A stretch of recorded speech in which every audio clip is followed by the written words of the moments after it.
اغلب الناس تسألني ليش كيديك اثنين، ليش تارك الكلاسيك؟ انا تارك الكلاسيك لهذا السبب. اول شي حساسيتي نار، هاي واحدة.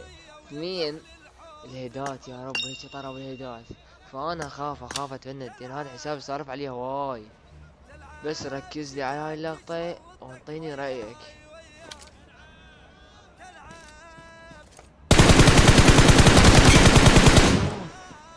شلون؟ تو شو تم مسويه شلون؟